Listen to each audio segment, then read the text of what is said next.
Carmen Baena, que se incorpora con nosotros. Muy buenas noches. Buenas noches. Buenas noches. Muy bien, pues empezamos con Ángeles, ¿no? Ángeles, ¿O no empezamos con Ángeles? la verdad es que es muy difícil, un día como hoy, preguntarte nada. Tú tenías una hija que viajaba en esos trenes. Yo tenía una hija que viajaba en esos trenes y que la mataron, como decía Javier, porque era española. Ayer en otro programa había un debate que decían quién ganó y quién perdió, y había unos tertulianos que defendían al Partido Popular y otros al Partido Socialista. Unos decían que era culpa del Partido Popular, otros del Partido Socialista. Y yo me puse a pensar y pensé, y no me pueden llevar a otro camino, que ese día no perdió ni el Partido Popular ni el Partido Socialista, porque ellos cada 8 años se reparten la silla. Perdimos los que perdimos a los nuestros y perdimos todos los españoles, porque creo que ese día se resquebrajó mucho la democracia española y se ha resquebrajado mucho más cuando se ha callado todo el mundo y nadie pregunta qué pasó ese día. Perdimos todos los españoles. Algunas personas perdieron mucho. Mónica Sánchez viajaba en uno de esos trenes. Era jueves, iba a trabajar y seguramente iba pensando cómo le iba a contar a su marido que estaba esperando otro hijo. Todavía no estaba segura de que era así. Después vio mucho humo y cuando se despertó horas más tarde, después del coma, le confirmaron que efectivamente estaba embarazada y había perdido al niño. Mónica Sánchez, buenas noches. Hola, ¿qué tal? La pérdida de ese hijo que estaba esperando le convierte en la víctima 193, un niño que no había nacido todavía. Me imagino que para usted es especialmente difícil recordar un día como ese. Bueno, efectivamente es difícil. ¿Qué reflexión nos puede hacer cuando han pasado 10 años desde esa tragedia? La reflexión, pues que yo recordarlo es duro, pero yo creo que la reflexión que mejor puedo hacer es efectivamente intentar que la memoria perdure, intentar que las cosas no se olviden e intentar seguir para adelante.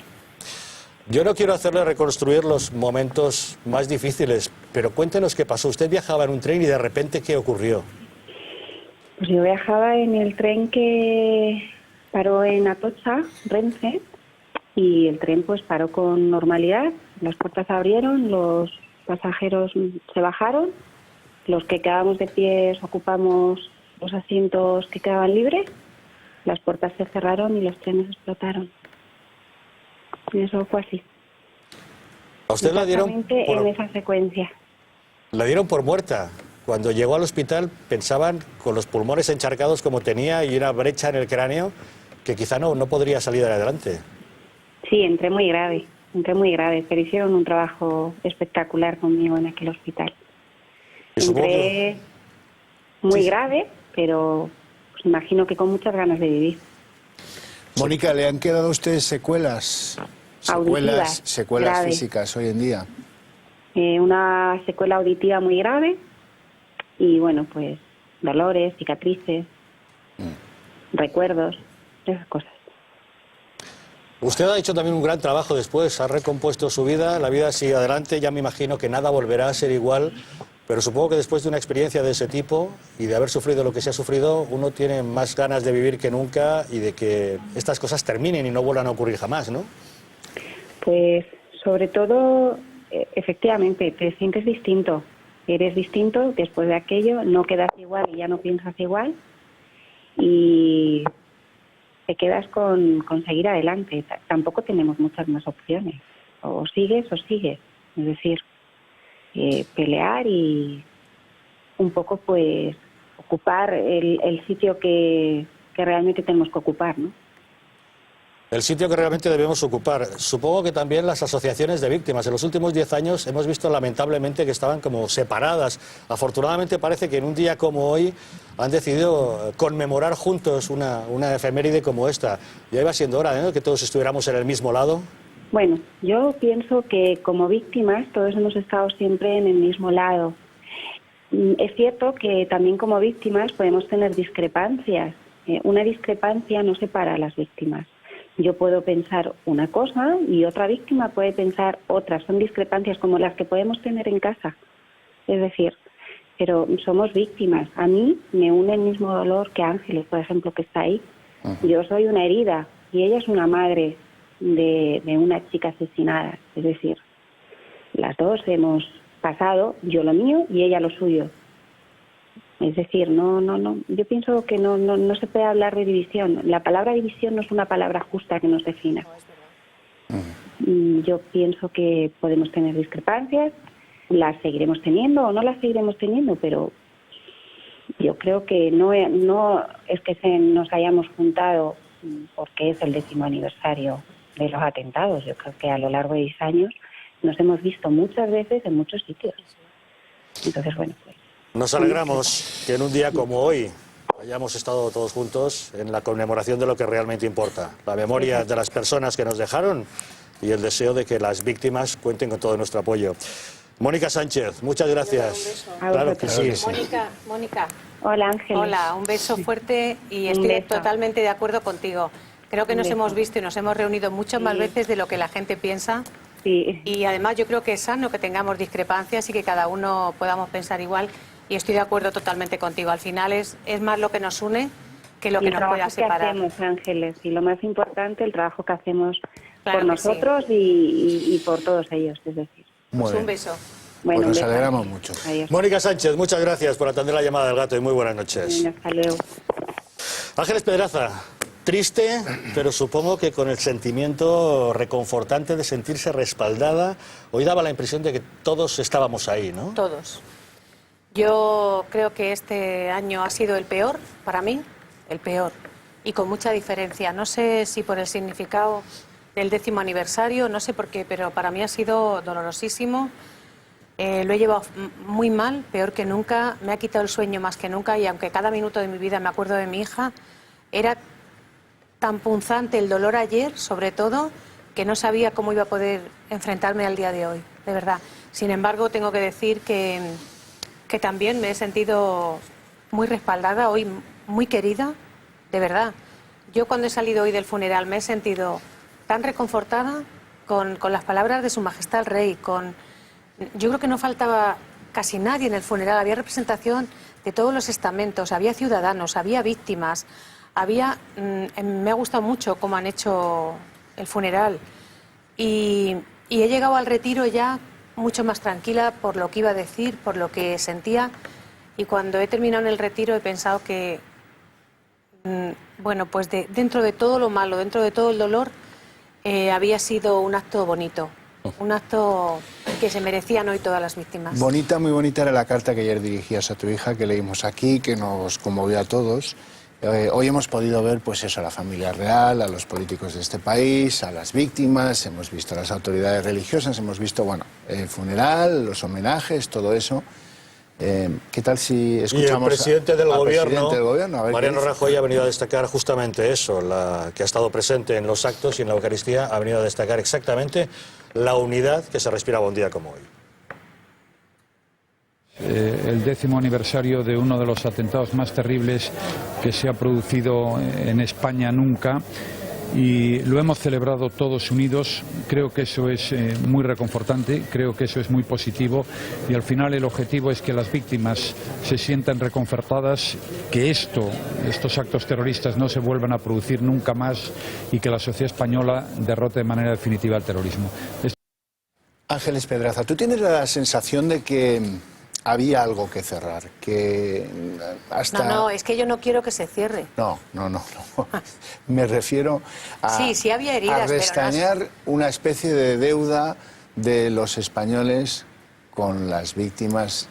No, yo siempre separo, y no hablo de partidos políticos, pero yo siempre separo esas heridas o esas brechas que podamos tener con los políticos a la herida o brecha con los españoles. Yo, no sé, yo desde luego me siento afortunada de que la ciudadanía siempre ha estado con las víctimas. ¿Tú estás más confortada después de la celebración del 10º aniversario que hace un año?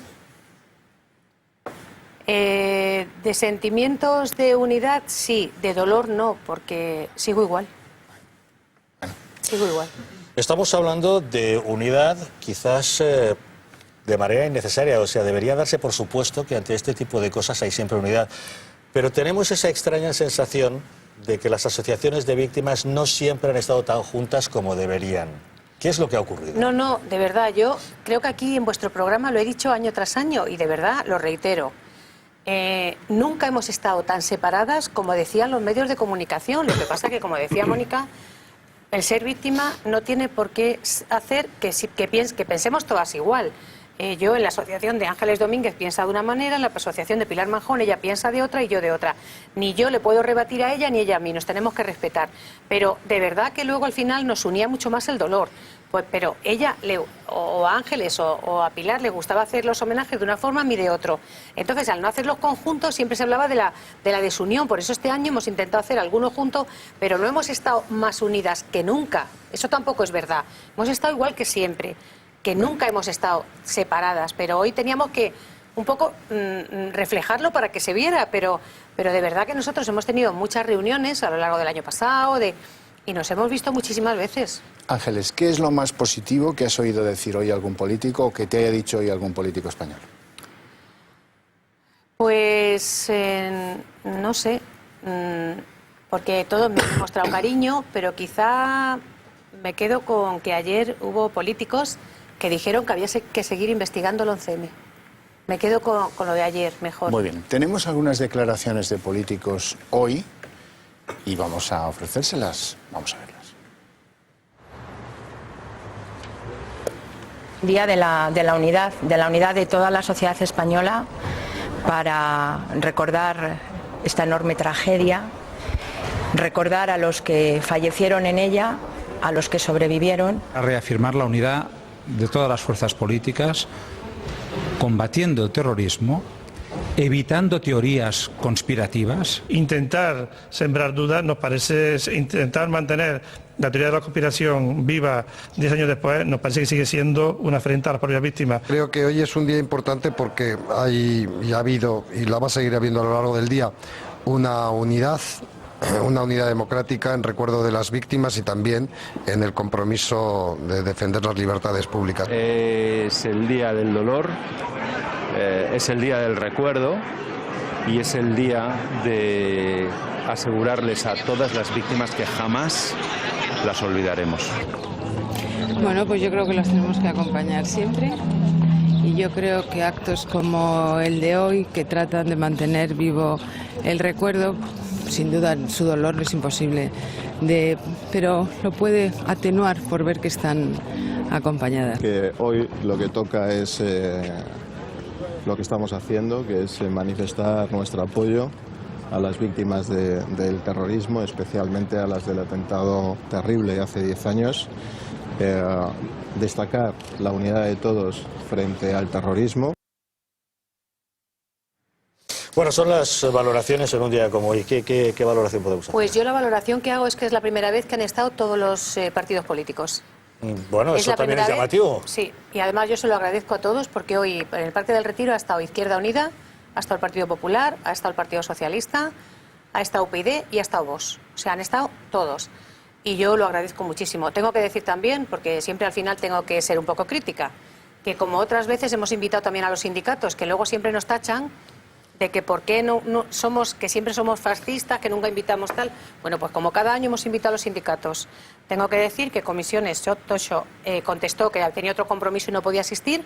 Desde UGT Cándido ni nos ha contestado. Pero que quede claro que también estaban invitados. Pero bueno, los grupos políticos todos estaban y me quedo con eso, con que hoy pues también han apartado un poco a lo mejor las diferencias para estar con las víctimas. 10 años después del atentado, ¿qué sombras quedan acerca de la investigación, de lo que realmente ocurrió? Bueno, no quedan sombras, yo creo que quedan cosas reales, como que el Tribunal Supremo dice en la sentencia que no se sabe quién fue el autor intelectual. Entonces yo creo que lo que no se le puede llamar dudas, conspiraciones, no, es una sentencia que dicta el Tribunal Supremo, que además no certifica ni que fue Al-Qaeda.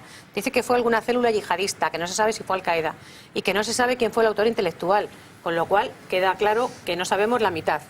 La mitad de lo que ocurrió, o más, no lo sabemos. Y no es cuestión de conspiración, es cuestión de una sentencia. Y yo, lo que me ha sorprendido mucho es como, eso sí que lo he notado este año también, como en el 10º aniversario todos han querido ser estrellas y hacer muchas entrevistas y colgarse muchas medallas, y resulta que jueces y fiscales sabían todo. Unos sabían que no había autor intelectual, otros sabían que el autor intelectual se inmoló en Leganés, y yo, que estuve en ese juicio casi 4 meses, no sabían. Y hemos pasado 10 años sin saber, y ahora todos se han iluminado y todos saben. Hombre, pues lo podrían haber dicho antes, porque no sabíamos nada. Entonces, la verdad que un poco, eso sí que ha sido sorpresa para mí. Ángeles, el domingo va a salir a la calle Rafa Zuriar. ¿Cómo encajáis eso, las víctimas? Pues mira, yo quiero serte muy sincera, porque si no, no me sentiría bien. Yo, todo el que autor material o que colabore con un atentado, yo le dejaría toda la vida en la cárcel con una cadena perpetua total. Lo que pasa que he visto la doctrina Parot, que no ha cumplido ninguno de sus penas íntegras, que han sido asesinos, que han tenido una condena pues de 7 u 8 meses por cada asesinato y están en la calle, pues al final Rafa Zuriar, que era un confidente, colaborador, que vuelvo a repetir que por mí todos tendrían que haber tenido cadena perpetua, pero dicho esto, él ha cumplido los 10 años, no ha tenido nada de reducción de pena ni ningún beneficio, con lo cual, pues, ¿que me gusta que salga? No, pero ¿que es el único que ha cumplido? Pues sí, también. Rafa Zuriar efectivamente ha sido condenado a 10 años, los ha cumplido por distribuir los explosivos.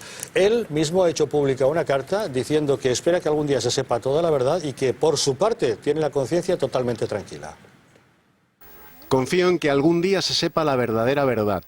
Sé que es difícil creer a un moro, pero os aseguro que los peligrosos son los que ordenaban cada paso, aquellos que nos han mentido, engañado y finalmente sentenciado lo ocurrido para que no se sepa la verdad.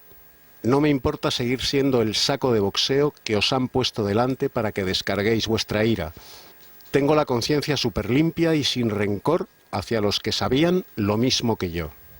Antes de que asesinaran a sus propios paisanos, os avisé de la misma mina, del mismo traidor, de los mismos explosivos, de la misma cantidad, 150 kilos, y os entregué una muestra de los mismos explosivos que mataron el 11M. Estoy seguro que ha sido muy difícil tener toda esa información y no evitar la mayor masacre de la historia. Nunca fui vuestro enemigo, ni lo van a conseguir.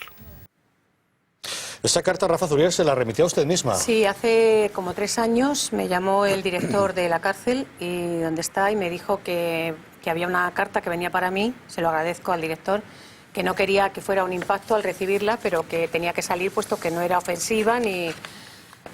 Me avisaron, al día siguiente la recibí. Fue un poco extraño, ¿no? Por un lado no quería escuchar lo que decía o leer lo que decía este señor o individuo, y por otro lado sí quería. Me pedía perdón y me decía que tenía muchísima información y que quería hablar conmigo porque nadie le había querido escuchar nunca y que quería contarme cosas. Yo no contesté a la carta y como en 4 o 5 días hubo una llamada a la asociación, y era que por eso cuando ahora dicen que Rafa Zuriar se ha casado ahora para que no lo extraditen, no es verdad, porque hace 3 años a mí me llamó su mujer a la asociación que quería hablar conmigo, que quería explicarme por qué su marido me había enviado la carta y que su marido tenía mucho interés en hablar conmigo porque había cosas que solo me contaría a mí. Entonces yo esa llamada no la cogí yo personalmente, la cogió otra persona de la asociación. Yo no estaba en ese momento y dejó su teléfono para que la llamáramos porque quería ponerse en contacto conmigo. Y la verdad es que nunca tuve las fuerzas para llamarla y hablar con ella. Ángeles, te quiero hablar de esa teoría del profesor Reinares, según la cual el atentado se decidió en Pakistán en el 2001, antes del problema con Irak, que fue una respuesta del islamismo a esa operación de Garzón que se hizo por parte de la Audiencia Nacional contra Abu Dada. Si acaso escuchamos a Reinares, que cuenta su teoría, y luego te quiero preguntar qué opinas. La red terrorista del 11 de marzo empieza a configurarse a partir de marzo del 2002. Estamos a un año de que se inicien las hostilidades en Irak, de manera que Irak no tuvo nada que ver ni con la decisión de atentar en España ni con el inicio de la configuración. ¿Qué opinas? Pues ¿sabes qué pasa? Lo he pensado mucho porque yo le leo mucho a Reinares y cuando este fin de semana he leído todos sus artículos, pues por un lado, me merecen credibilidad, pero ¿sabes qué pasa? Que es que ya no creo nada a nadie. Ya no creo nada. Ya me he vuelto muy escéptica porque yo me he pasado muchos años viendo cómo algunos medios de comunicación decían que sabían todo, que sabían todo, que sabían todo, y cada mañana pensabas que te ibas a enterar de todo, y al final nadie sabe nada, ¿no? Yo creo que algún día lo sabremos. Yo creo que podría ser verdad, ¿eh? Podría ser verdad. O sea, yo no descarto lo que dice Reinares pero es que ya no me fío de nadie ni creo nada de nadie. Bueno, pues... A saber lo que sabemos y lo que no sabemos. Vamos a empezar a preguntar lo que sabemos. Vamos a presentarles a todos ustedes al coronel Arturo Vinuesa, que es autor del libro Crimen de Estado, que trae aquí consigo, y uno de los hombres que mejor conoce las interioridades de Al-Qaeda y del islamismo, Bagdad, Islamabad y todos esos lugares. Él es un hombre que ha sido oficial de inteligencia y que conoce bien el mundo de la insurgencia yihadista. ¿Qué le parece a usted esto de la venganza, de la operación Dátil, de Abu Dada y esta tesis de Reinares? ¿La considera plausible o no?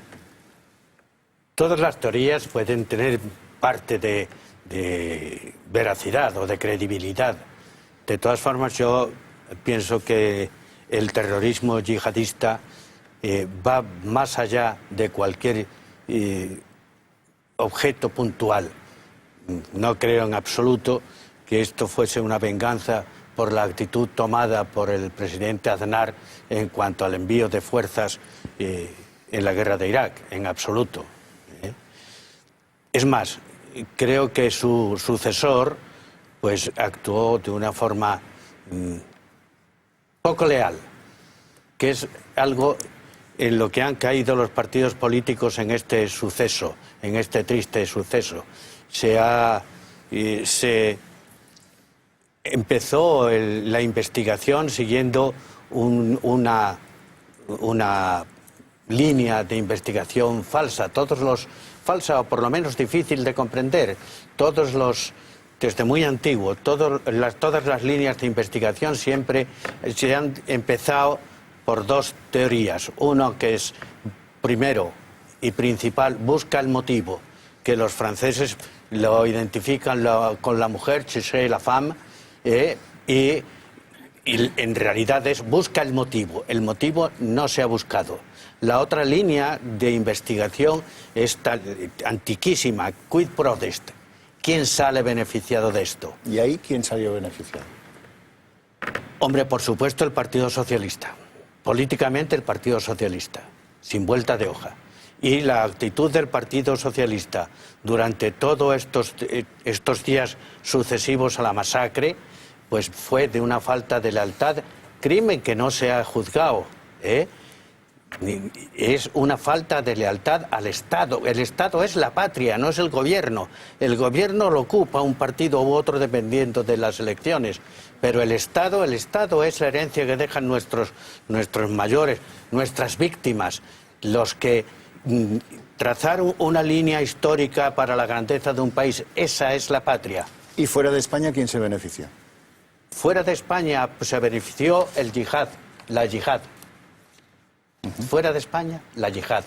Todo este movimiento que hubo, que se llamó entonces el efecto llamada, cuando no quiero emplear palabras demasiado coloquiales, pero cuando todos los islámicos se sintieron más fuertes que el gobierno de la nación, iniciaron un movimiento de venida hacia España.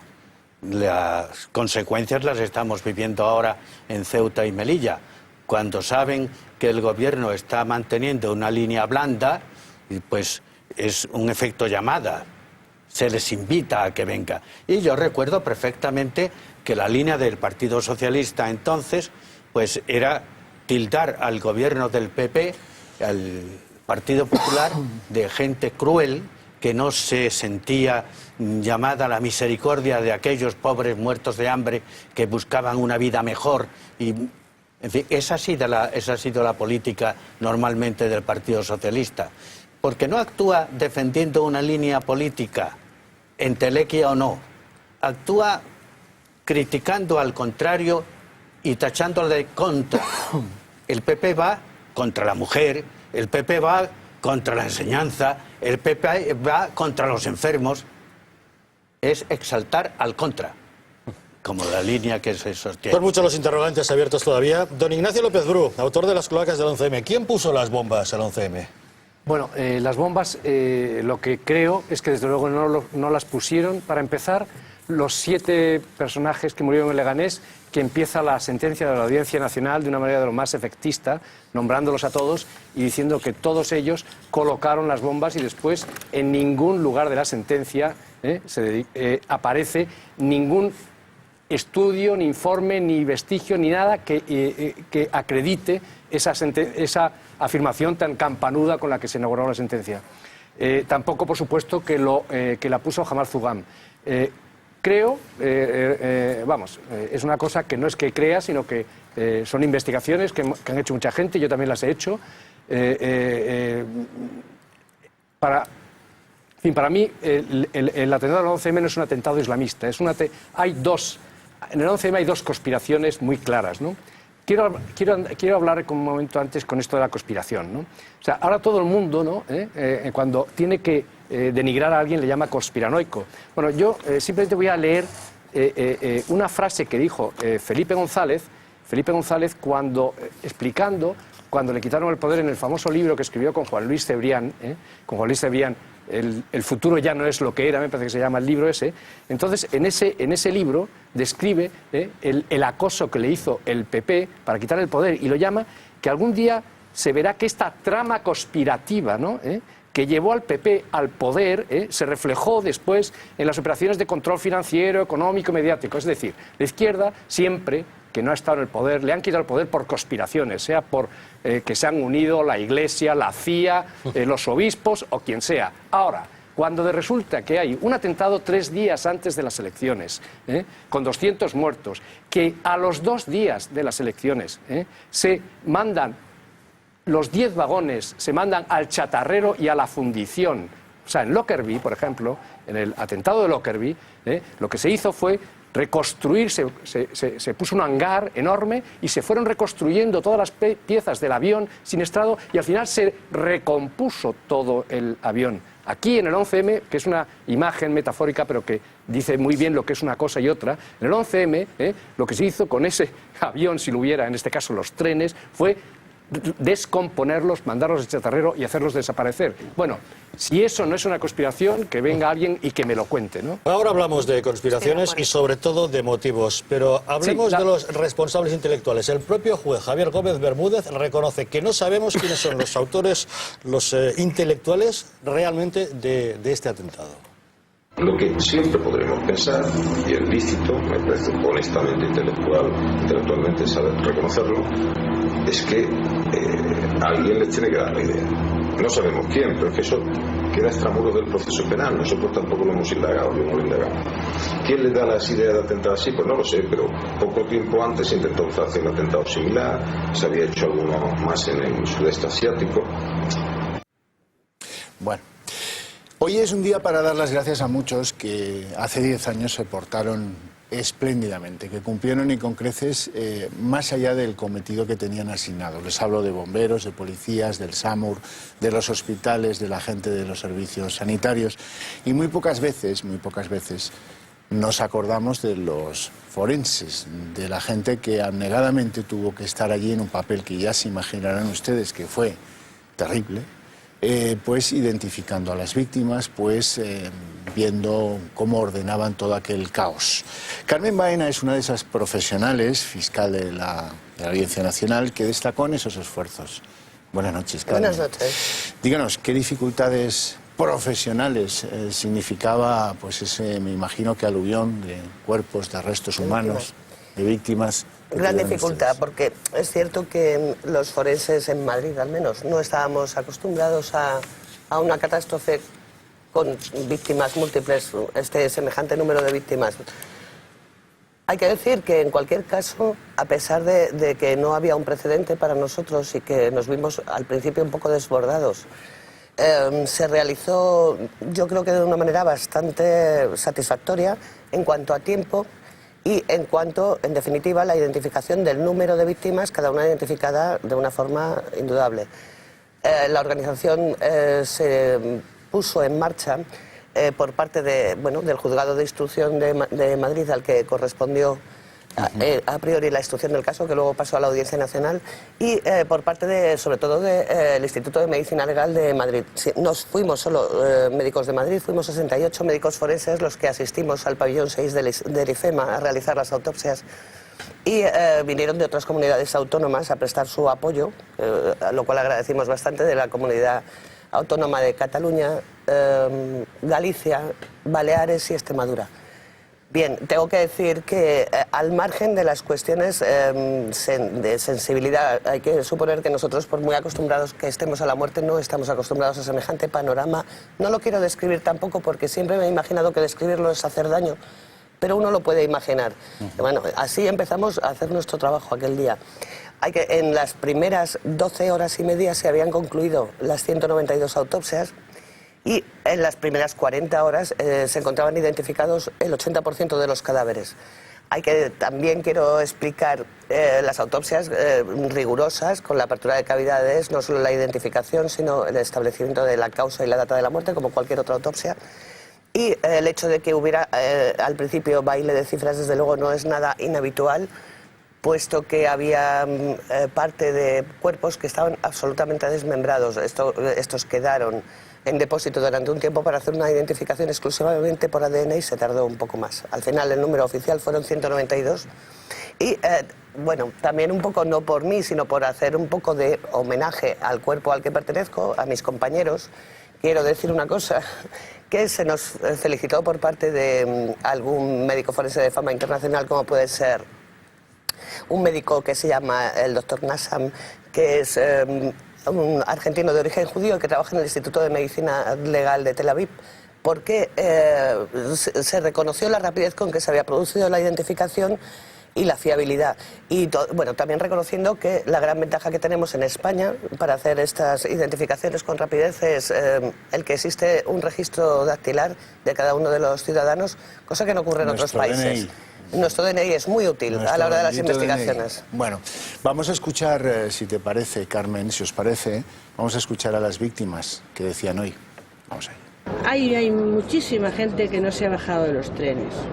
Lo que pasa es que aquellos que se bajaron de los trenes el mismo día 11 o casi el 12, se les oye más que a nosotros, que solo se nos oye una vez al año, que es el 11 de marzo.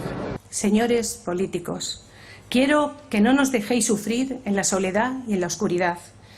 Aprovecho este día que está marcado en los corazones de todos los ciudadanos españoles para pedirles con el corazón en la mano que nunca, nunca se olviden y nunca abandonen a las víctimas del terrorismo.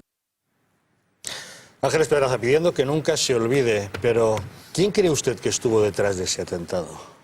No lo sé, ojalá lo supiera. A mí muchas veces me han acusado de que he dicho que detrás del atentado estaba ETA, y no es verdad, no es verdad. Si yo supiera eso, lucharía por saber y sacarlo a la luz, o sea, yo estaría encantada. Lo que pasa que yo siempre he dicho que 7 personas que vienen de otro país, que llegan aquí, que no conocen a nadie, son incapaces de montar la que montaron, claro. O sea, hasta ahí sí que llega la inteligencia nuestra. Entonces, yo no sé quién lo... Desde luego, quién lo ideó no lo sé ni yo ni nadie, puesto que ni el Tribunal Supremo.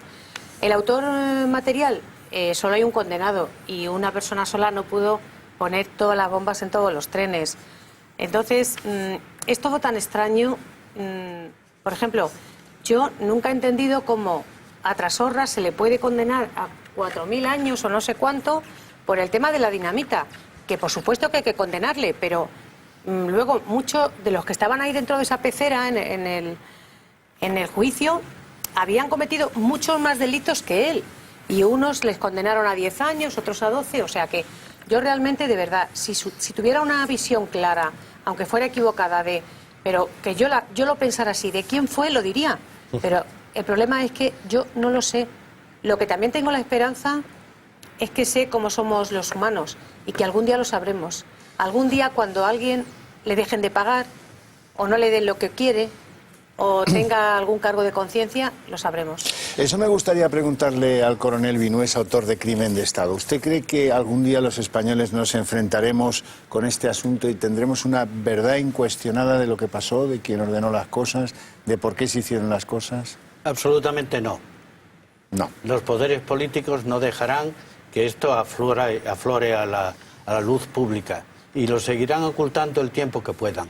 Estoy totalmente de acuerdo con Ángeles en el sentido de que autoría material de los hechos, yo no creo que fuera ETA, pero que 7, lo digo en plan coloquial, 7 moritos, pues articularan una organización tan milimétrica, tan bien sincronizada como la que se llevó a cabo, que en 2 minutos hicieron explosión un montón de bombas y se cargaron a 192 o 193 personas, pues es poco creíble. No hubo contacto, intermediarios, facilitadores, para que los moritos se encontraran unos a otros, tuvieran los medios de transporte necesarios, tuvieran acceso a los explosivos. Hombre, por Dios, cuando pocos días antes se había descubierto una furgoneta con 500 kilos de explosivos, que dicho sea de paso, es muy llamativo, y, en fin, esa expresión de la señora Olga Sánchez, es goma eco y punto, se acabó, aquí ya no se habla más. Y ya vale. Y ya vale, exactamente, y ya vale.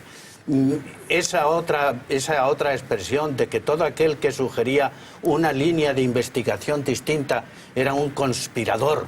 Este está conspirando.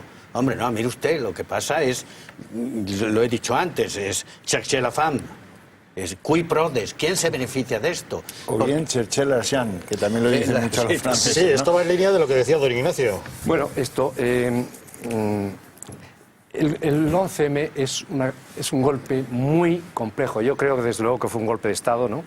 Y es algo tremendamente complejo, ¿no? Pero hay indicios primero. Hay que ir primero a las pruebas, hay que partir de las pruebas, ¿no? Todo lo que se ha sustanciado en la sentencia, yo creo que está, vamos, y eso lo demuestro yo en mi libro, muchísima gente, la verdad es que tiene muy pocos pies ni cabeza. En los trenes no estalló goma 2 eco y vale ya. Si hay algo, todos los testimonios y los indicios que había en el juicio, que se puede decir es que no estalló goma 2 eco, y que sí es muy probable que estallara titadín. Pero es más, es que algo que se ha obviado, ¿no? Pero la propia perito Tedas, que hizo los primeros análisis, siempre se ha dicho que hasta las 2:30 no se supo que era titadín. Bueno, todos sabemos que Cuadro Jaén, el comisario general de Seguridad Ciudadana, a la 1 de la tarde dio esa información a Starloa, en la cual dijo titadín. Él después lo negó.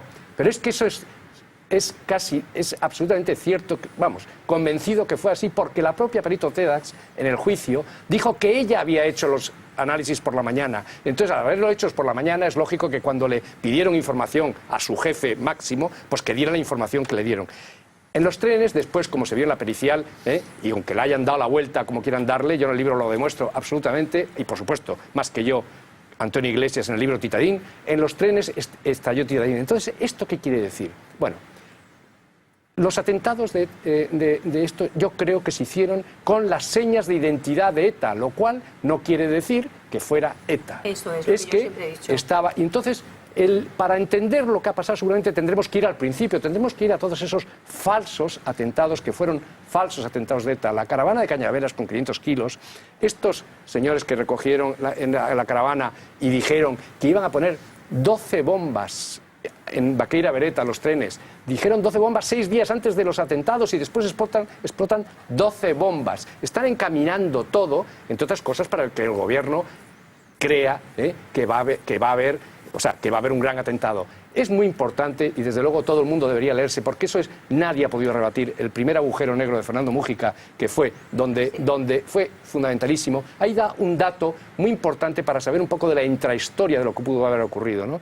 El gobierno se esperaba que iba a hacer un gran atentado ETA y lo esperaba para el día 12, así lo dice Múgica, y yo en mi libro, viendo todo lo que dice de la Morena, etcétera, en la comisión de investigación, dicen, esperábamos un atentado justo antes, corrobora eso, ¿no? Todos corroboran, incluso el general García Valera, o sea, la inteligencia policial y de la Guardia Civil están corroborando eso. Iban a hacer un gran atentado, pero esperaban que lo que decía Múgica, esperaban que lo iban a abortar, ese atentado. Entonces, ¿qué es lo que ocurre? ¿Qué es lo que se encuentra? El gobierno y las fuerzas de interior y los mandos de interior se encuentran un día antes con un atentado con 200 muertos encima de la mesa. Se la han dado, se la han jugado. Ahí es donde está seguramente el 11M y después en lo que pasó en la mañana del 11M. Yo analizo aquí que son algo pues, que es muy llamativo. Y lo invito, hoy he escrito un artículo en Libertad Digital, muy corto, bueno, no es un artículo, son 3 párrafos que han sacado de un artículo muy largo que voy a publicar. Entonces ahí publico cuando a las 11:30 de la mañana, Gabilondo, que ha habido, desde las 10 ha habido todo un entendimiento entre Otegi, Carod Rovira y la SER da.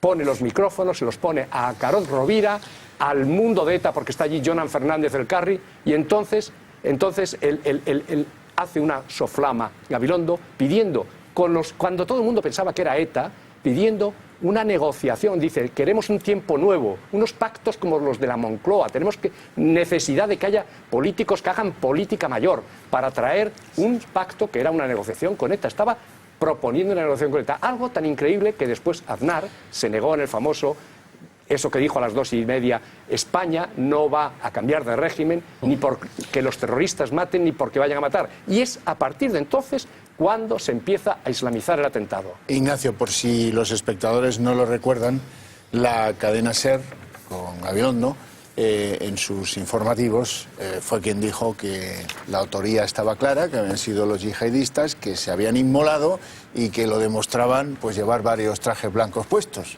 Escúchenlo, porque esto es parte de la historia de este país. De la lucha antiterrorista insisten en que al menos una persona se ha inmolado en uno de los vagones del tren que llegaba a Atocha. Bueno, la cadena SER que formó parte sin duda de la historia de ese día. Eduardo García Serrano, valoración de lo que sabemos de ese atentado o quizá de lo que no sabemos. Bueno, pues planteando las cosas tal y como Ortega y Gasset lo haría, sabemos lo que nos pasó, pero no por qué nos pasó. Y además la sentencia del 11M lo explicita. Es una sentencia de consenso que solo da satisfacción al PP y al PSOE. Al exculpar del atentado a la organización terrorista ETA, pero también a la guerra de Irak como detonante del mismo. La bandera política del PP y la bandera política del PSOE que justifica el atentado.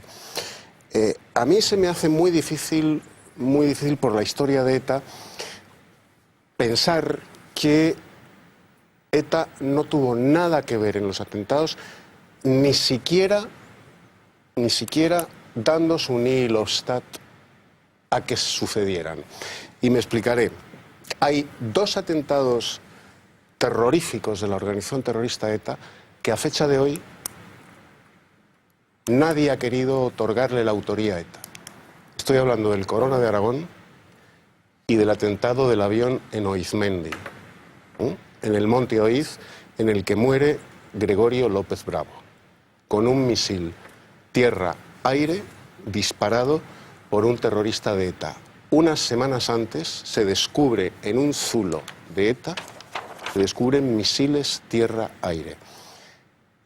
Son tan estremecedores esos 2 atentados que a día de hoy todavía no se le da la autoría. Bien, ¿cómo que ETA no tuvo nada que ver? Ni siquiera en su labor de mirar para otro lado. Vamos a ver, cualquiera de los que estamos en esta mesa, si nos trasladamos a Sicilia y queremos poner un casino o un burdel en Siracusa o en Palermo, no podríamos hacerlo jamás, por lo menos con el nihil obstat de la mafia. Nadie pone un casino en Palermo sin que la mafia diga hágase, o deje hacer, o mire para otro lado como mínimo. En eso que se denomina la Internacional del Terror, hace 10 años, el número 1 lo ocupaba el terrorismo yihadista. El número 2 lo ocupaba ETA, que había desplazado al IRA. El IRA había dejado ya de ejercitar su actividad terrorista brutal, y el número 2 lo había ocupado ETA. ETA se ha entrenado comandos en países islámicos, en muchos países islámicos. Han recibido instrucción terrorista los mal llamados comandos de ETA. La relación de ETA con el terrorismo islámico no es nueva. La conoce la Interpol, la conoce la Europol, la conoce la CIA, la conocen los servicios de inteligencia españoles y los servicios de inteligencia de todos los países del mundo. Si empezamos por no querer aceptar el lenguaje del enemigo, caricaturizar el lenguaje del enemigo, no entenderemos nunca, por ejemplo, lo que ayer se publicaba en la prensa española. El yihadismo trató de atentar contra la tumba de los reyes católicos en Granada. En muchos de sus videocomunicados, Osama Bin Laden terminaba los videocomunicados diciendo que no consentiría jamás que esa nación espiritual que es el Islam volviese a sufrir la humillación de Al-Ándalus. Eso a la progresía española le hacía reír mucho, hasta que llegó el 11M. Las informaciones periodísticas han jalonado toda la investigación del 11M. Uno de los periodistas que quizá más se ha destacado por la defensa de sus teorías ha sido Pedro J. Ramírez, hasta hace bien poco director del Mundo. Vamos a recordar algunas de sus palabras. En relación con el 11M hay dos tipos de españoles.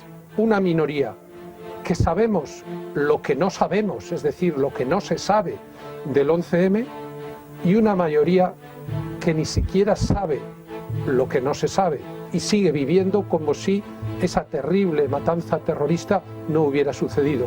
¿Quién ordenó la matanza? ¿Por qué? ¿Para qué? ¿Cómo? ¿Y con qué autores materiales y qué explosivos se cometieron los atentados? Porque nada de esto ha quedado dilucidado todavía, nada de esto se sabe. Nada de esto ha quedado dilucidado todavía, Ángeles, supongo que es de lo que estamos hablando, pero bueno, en un día como hoy, ¿cuál sería el mensaje? Te queremos reiterar una vez más nuestro agradecimiento porque nos hayas acompañado esta noche. Encantada. Y queremos verte esa última palabra en este momento. ¿Qué nos puedes decir 10 años después? Que sigo sin saber quién mató a mi hija y que quiero saberlo y no voy a parar hasta que lo sepa. Seguramente son muchas las preguntas que tienen todos ustedes. Seguro que todos recuerdan qué estaban haciendo el 11M a esa hora de la mañana. Beatriz, cuéntanos, ¿qué nos están diciendo? Igual que Ángeles Pedroza, son muchísimas las personas que quieren saber qué ocurrió ese 11 de marzo. Nos dice, por ejemplo, un espectador, ¿por qué se empeñan en llamar terrorismo a lo que fue un golpe de Estado?